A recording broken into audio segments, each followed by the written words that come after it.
Hi guys, இன்னைக்கு வீடியோவில் நம்ம என்ன பார்க்க போகிறோம்னு பார்த்தீங்கன்னா, ஓலாவில் ஜென் 3 மாடல் S1X 4 கிலோவாட் இந்த கேட்டகரி ஜென் 3ல S1X கேட்டகரியில் இருக்கிறது எல்லாமே பார்த்தீங்கன்னா மொபைல் ஆப் மூலிமா தான் கண்ட்ரோல் பண்ண முடியும். அதாவது ஸ்போர்ட்ஸ் மோட் லாக் பண்ணுறதோ சரி, அதே மாதிரி அட்வான்ஸ் ரீஜன் செட் பண்ணுறது, இந்த பிரேக் பை ஒயர் இந்த மாதிரி எல்லாமே மொபைல் ஆப்பில் தான் செட் பண்ணுற மாதிரி இருக்கும். இப்போ பார்த்தீங்கன்னா மொபைல் ஆப்பில் பழைய வெர்ஷன்லேருந்து இப்போ நியூ வெர்ஷன் அப்டேட் பண்ணியிருக்காங்க. அதில் என்ன மாதிரி ஃபியூச்சர்ஸ்லாம் கொண்டு வந்திருக்காங்கன்னு பார்க்கலாம் வாங்க. அதுக்கு முதல் நீங்கள் ப்ளே ஸ்டோரில் போய்ட்டு ஓலா எலக்ட்ரிக்னு சர்ச் பண்ணிக்கோங்க. இந்த மாதிரி இந்த ஆப் வரும். இதை இன்ஸ்டால் பண்ணி நீங்கள் ரிஜிஸ்ட்ரேஷன் அப்போ எந்த நம்பர் கொடுத்துருந்தீங்களோ அந்த நம்பரை கொடுத்து லாகின் பண்ணி வச்சுக்கோங்க. நான் ஆல்ரெடி லாகின் பண்ணி தான் இருக்குது. ஸோ அதனால் நான் டேரெக்டாக ஓப்பன் பண்ணிக்கிட்டேன். ஓப்பன் பண்ணோன்னே இன்டர்ஃபேஸில் பார்த்தீங்கன்னா ஃபுல் அண்ட் ஃபுல் சேஞ்ச் ஆகிருக்கும். இந்த மாதிரி தான் வரும். முதல்ல அந்த மேப்லாம் தனியாக கொடுத்துருப்பாங்க. ஓகேங்களா, இப்போ நம்ம சார்ஜ் போட்டிருக்குங்காட்டி வண்டி சார்ஜ் ஏறிட்டு இருக்குது. மேலே பார்த்தீங்கன்னா அந்த ப்ரொஃபைல் இருக்கும். கிளிக் பண்ணிங்கன்னா உங்கள் ப்ரொஃபைல் எல்லாமே அக்கௌண்ட்டு இந்த மாதிரி டீட்டெயில்ஸ்லாம் இதில் வந்துடும். என்ன கேட்டகரி எல்லாமே சொல்லிடுவாங்க. அதுக்கு பக்கத்தில் பார்த்தீங்கன்னா 47 கிலோமீட்டர் கிளிக் பண்ணிங்கன்னா உங்கள் வண்டி சார்ஜ் ஏறிட்டு இருக்கங்காட்டியும் இப்போ சார்ஜ் எத்தனை பர்சன்டேஜ் இருக்குது, 100% ஆகிறதுக்கு எத்தனை மணி நேரம் ஆகுன்னு சொல்லிட்டு எல்லாமே மொபைல்லையே பார்த்துக்கலாம். என்னது பார்த்தீங்கன்னா 100% ஆகிறதுக்கு 3.5 மணிக்கு சார்ஜ் ஃபில் ஆகிடுன்னு சொல்லி காட்டுது. ஓகேங்களா, இப்போ இருக்கிற பர்சன்டேஜுக்கு என்ன ரேஞ்சு போகுன்னு சொல்லிட்டு இதுலேயே நான் பார்த்துக்கலாம். ஈகோ, நார்மல், ஸ்போர்ட்ஸ் இந்த 3 மோட்ஸ் தான் இருந்துச்சு. இப்போ புதுசாக பார்த்தீங்கன்னா மை மோட்ஸ்னு சொல்லிட்டு ஒரு மோட்ஸ் கொண்டு வந்திருக்காங்க. இதுதான் ஒரு மேஜர் அப்டேட்டு. இதில் நிறைய ஃபியூச்சர்ஸ் இருக்குது. இது எப்படிங்கிறத நான் உங்களுக்கு டீட்டெயில்டாக சொல்கிறேன். வேறு என்ன அப்டேட்ஸ்லாம் இருக்குங்கிறத நான் உங்களுக்கு காட்டுறேன் வாங்க. அதுக்கப்புறம் பார்த்தீங்கன்னா இந்த ஓலா மேப் பார்த்தீங்கன்னா தனியாக இருந்துச்சு. இப்போ பார்த்தீங்கன்னா இந்த ஹோம் பேஜ்லேயே கீழே கொடுத்துருக்காங்க. அதை ஃபுல் சைஸ் பண்ணி பார்க்குறதுனால பார்த்துக்கலாம். அடுத்தது ஓலா ஹைப்பர் சர்வீஸு, அடுத்தது பார்த்திங்கன்னா ரெவன்யூ இந்த மாதிரி இருக்குது. ஓலா கேர் இருக்குது. அடுத்தது பார்த்திங்கன்னா Ola 360 degree assistant in of the year, அடுத்து நீட் அசிஸ்டண்ட் இதெல்லாம் கொடுத்துருக்காங்க. ஓகே, அதெல்லாம் விட்டுருங்க. அதுக்கு அடுத்ததாக பார்த்திங்கன்னா ஓலா ஸ்டோர்னு ஒன்று இருக்குது பார்த்தீங்களா, கீழே ஐக்கான அதை கிளிக் பண்ணிங்கன்னா அதனோட இன்டர்ஃபேஸும் பார்த்திங்கன்னா ஃபுல்லாக சேஞ்ச் பண்ணிட்டாங்க அந்த தீம் வைஸு. இதுலேயும் பார்த்திங்கன்னா ஓலா கேர், அடுத்ததாக பார்த்திங்கன்னா ஓலா அசசரிஸ். இதில் பார்த்தீங்கன்னா இப்போ மேஜரான ப்ராப்ளம் வரது எல்லாமே இதுலேயே நீங்கள் புக் பண்ணி வாங்கிக்கிற மாதிரி கொடுத்துருக்காங்க. என்னென்னு பார்த்தீங்கன்னா அந்த சைடு ஸ்டாண்டு, ஃப்ரண்ட் வீலில் வர அந்த பேரிங்கு, இந்த மாதிரி சின்ன சின்ன ஐட்டம்ஸ்லாம் கூட நம்ம கிடைக்காது. எக்ஸ்ட்ராவாக இருக்கிற மாதிரிலாம் இருந்தது. இப்போ அந்த பேரிங்கு, சென்சார், சுவிட்சஸ்ஸு இந்த மாதிரி இருக்கிறது எல்லாமே பார்த்திங்கன்னா இவங்களே ஓன் ஷாப் மாதிரி கொடுக்குறாங்க. ஆனால் எனக்கு இது நம்ம வாங்கி எவ்வளோ நாளில் நம்ம கைக்கு வருங்கிறது எனக்கு சரியாக தெரியல. ஆனால் இவங்க இந்த மாதிரி கொடுத்துருக்காங்க மொபைல் ஆப்பில். இதையும் நீங்கள் பை பண்ணுறதுனா பண்ணிக்கலாம் ஓலாவோட ஆப்லேயே சொல்லிட்டு அவங்க அசஸ் ஸ்டோரில் கொடுத்துருக்காங்க. சரிங்களா, அடுத்ததாக பார்த்தீங்கன்னா பேட்ரி வாரண்ட்டி கொடுத்துருக்குறாங்க. மேக்ஸிமம் எக்ஸ்டெண்ட் வாரண்ட்டி போடுறவங்க எல்லாருமே பார்த்தீங்கன்னா 1 இயர்க்குள்ளே மட்டும்தான் எக்ஸ்டெண்ட் வாரண்ட்டி போட முடியும். நீங்கள் வண்டி வாங்கி 1 இயருக்கு மேலே ஆகிடுச்சுன்னா எக்ஸ்டெண்ட் வாரண்ட்டி அப்டேட் பண்ண முடியாதுன்னு சொல்கிறாங்க. எனக்கு சரியாக தெரியல. ஆனால் நானும் 1 இயர்க்குள்ளே போட்டுக்கிறது பெஸ்ட்டுன்னு எல்லாருமே சொல்கிறாங்க. ஏன்னா பேட்ரி வாரண்ட்டி மெயினாக எலக்ட்ரிக் ஸ்கூட்டியில் பேட்ரி தான் மெயின். ஸோ அதனால் நீங்கள் இந்த இதில் பார்த்தீங்கன்னா பேட்ரி வாரண்ட்டியை கொடுத்துட்றாங்க. நீங்கள் அதில் உங்களுக்கு எந்த பேக்கேஜ் போகணுன்னு விருப்பமோ அந்த பேக்கேஜை நீங்களே ஆட் பண்ணி நீங்களே போட்டுக்கலாம். ஓகேங்களா, அடுத்ததாக பார்த்தீங்கன்னா வேறு என்ன கொடுத்துருக்காங்கன்னா MOOOS ப்ளஸ். அதாவது இதில் இருக்கிற பெனிஃபிட்ஸ் என்னென்னு பார்த்தீங்கன்னா இதுவும் நீங்கள் பை பண்ணுற மாதிரி தான் இருக்கும். வண்டி வாங்கும் போதே பை பண்ணியிருந்தீங்கன்னா இதில் பார்த்தீங்கன்னா இந்த மோட்ஸ்லாம் இருக்குது பார்த்தீங்களா, ஈகோ, நார்மல், ஸ்போர்ட்ஸ் இந்த மோட்ஸ்லாம் எனேபிள் ஆகும். ஒருவேளை நீங்கள் இதை எதுவுமே நீங்கள் MOOOS பர்ச்சேஸ் பண்ணலைன்னா இந்த மாதிரி எதுவுமே வேலை செய்யாது. Eco, normal, sports, cruise control, அடுத்ததாக பார்த்தீங்கன்னா இந்த அட்வான்ஸ் ரீஜனு இந்த இதெல்லாம் ஆப்ஷன்லாம் எதுவுமே வேலை செய்யாது. இதுக்காக நீங்கள் இது இந்த மாதிரி மோட்ஸ்லாம் எனக்கு வேணும்னீங்கன்னா தாராளமாக நீங்கள் பை பண்ணிக்கலாம். அதே மாதிரி ஃபாஸ்ட் சார்ஜும் பார்த்தீங்கன்னா 20% ஃபாஸ்ட் சார்ஜ் அதிகமாக சீக்கிரம் சார்ஜ் ஏறுன்னு சொல்கிறாங்க ஹைப்பர் சார்ஜிங்கில் போடும் போது அப்படின்னு சொல்லியிருக்காங்க. MOOOS பர்ச்சேஸ் பண்ணுறதுனால இந்த பெனிஃபிட்ஸ்லாம் இருக்குது. ஓகேங்களா, அடுத்ததாக நம்ம என்ன பார்க்க போகிறோன்னு பார்த்தீங்கன்னா அந்த ஸ்கூட்டியோட சிம்பிள் இருக்குது பார்த்தீங்களா, அதை கிளிக் பண்ணிக்கலாம். இந்த பேஜில் தான் பார்த்தீங்கன்னா வண்டியோட ஃபுல் ஆக்சஸ் கண்ட்ரோல் எல்லாமே இருக்குது. இதில் வாங்க ஃபஸ்ட் பார்த்தீங்கன்னா மேலேயே அட்வான்ஸ் ரீஜன் கொடுத்துருக்காங்க. அட்வான்ஸ் ரீஜன்னா பார்த்தீங்கன்னா உங்கள் வெஹிக்கிள் நீங்கள் ஒரு ஸ்பீடில் போயிட்டுருக்கும் போது ஆக்சிலேட்டர் ரிலீஸ் பண்ண உடனே ஆட்டோமேட்டிக்காக வண்டி ரீஜன் ஆகும். அந்த போகிற ஸ்பீடுக்கு அப்படியே இழுத்து பிடிச்சி ரீஜன் ஆகிட்டு இருக்கும். அது நீங்கள் எந்த மோடில் வைக்கணும், லோ, ஹை இந்த மாதிரி இருக்குது செட் பண்ணுறது இருக்குது. அதுக்கு பக்கத்தாலேயே ட்ரை மோட்னு ஒரு மோட் கொடுத்துருக்காங்க. இந்த இடத்துல பார்த்தீங்கன்னா பிரேக் பை ஒயர் டெக்னாலஜி கொடுத்துருந்தாங்க. அதை வந்து ஒரு அப்டேட்டில் வந்து எடுத்துட்டாங்க. இப்போ அதை எடுத்துகிட்டு அதுக்கு பதிலாக ட்ரை மோடுன்னு ஒரு மோட் கொடுத்துருக்காங்க.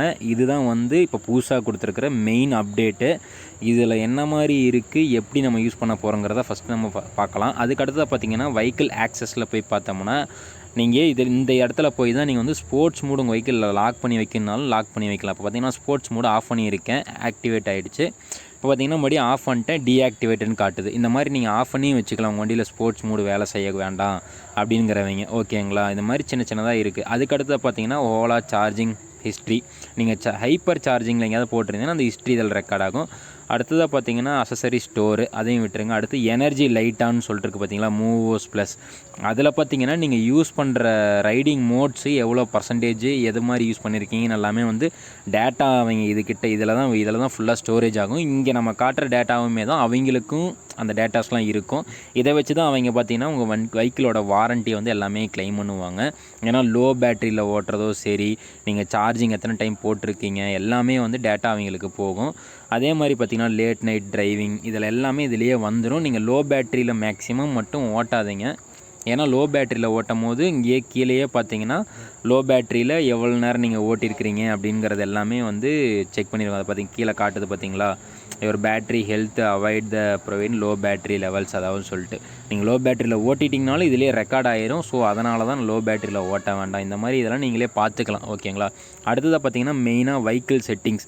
இதுக்குள்ளே போனீங்கன்னா பார்த்தீங்கன்னா ரைடிங் மோட்ஸ்னு பேட்ரின்னு ஒரு புது ஆப்ஷன் ஒன்று கொண்டு வந்திருக்காங்க. அதுக்குள்ளே போனீங்கன்னா அதில் என்ன கொடுத்துருக்காங்கன்னு பார்த்தீங்கன்னா வெக்கேஷன் மோடுன்னு சொல்லி ஒரு மோட் கொடுத்துருக்காங்க. பார்த்தீங்களா, இது எதுக்கு யூஸ் ஆகுதுன்னா, நீங்கள் ஒரு வண்டியை நிறுத்திட்டு ஒரு வாரம் 2 வாரத்துக்கு மேலே வண்டி எடுக்க மாட்டேன் அப்படிங்கிறவங்க இந்த வெக்கேஷன் மோடை வந்து ஆன் பண்ணி வச்சுட்டு போனீங்கன்னா உங்கள் வண்டியில் பேட்ரி அவ்வளோக்கு ட்ரைன் ஆகாது. ஸோ அதனால் பேட்டரியோட ஹெல்த்தும் அதிகமாக இருக்கும். அடுத்ததாக பார்த்தீங்கன்னா ரைடிங் மோட்ஸ்குள்ளே வந்தீங்கன்னா பார்த்தீங்கன்னா அட்வான்ஸ் ரீஜன் இருக்குது. இது ஆல்ரெடி இருந்த அப்டேட்டு தான், இந்த புதுசாக எதுவும் அப்டேட் கொடுக்கல. இந்த அட்வான்ஸ் ரீஜனை பற்றி உங்களுக்கு ஆல்ரெடி எல்லாத்துக்குமே தெரியும். அதாவது நான் சொன்னது என்னென்னா, நீங்கள் வண்டி ஒரு 60-70 போயிட்டு இருக்கும்போது நீங்கள் ஆக்சிலேட்டரை விட்டிங்கன்னா ஆட்டோமேட்டிக்காக வந்து அது ரீஜன் ஆகி பேட்ரி வந்து சார்ஜ் ஆகிருக்கும். அது வந்து நீங்கள் லோ, டிஃபால்ட்டு, ஹை இதெல்லாமே வந்து நீங்களாக வந்து எந்த மாதிரி வந்து ஃபங்க்ஷன் சார்ஜ் ஏறணுங்கிறத நீங்கள் செட் பண்ணிக்கலாம். ஓகேங்களா. அடுத்ததாக பார்த்தீங்கன்னா ட்ரைவ் மோட்ஸ். இது ஆன் பண்ணும்போது பார்த்தீங்கன்னா இந்த மாதிரி உங்கள் வெஹிக்கிளை வந்து அன்லாக் பண்ண சொல்லி கேட்கும். அதுக்கு நீங்கள் என்ன பண்ணணுன்னு பார்த்தீங்கன்னா, உங்கள் வண்டி இந்த மாதிரி லாக்கில் இருக்கும் போது இந்த நீங்கள் கொடுக்குற எந்த செட்டிங்ஸுமே அப்ளை ஆகாது. இதை வந்து நீங்கள் அன்லாக் பண்ணிட்டு வந்தீங்கன்னா மட்டும்தான் ஆகும். அதுக்கு நீங்கள் என்ன பண்ணுறீங்கன்னா, உங்கள் ஹோம் பேஜுக்கு வந்தீங்கன்னா இந்த மாதிரி லாக் அண்ட் சேஃப்னு இருக்கும்.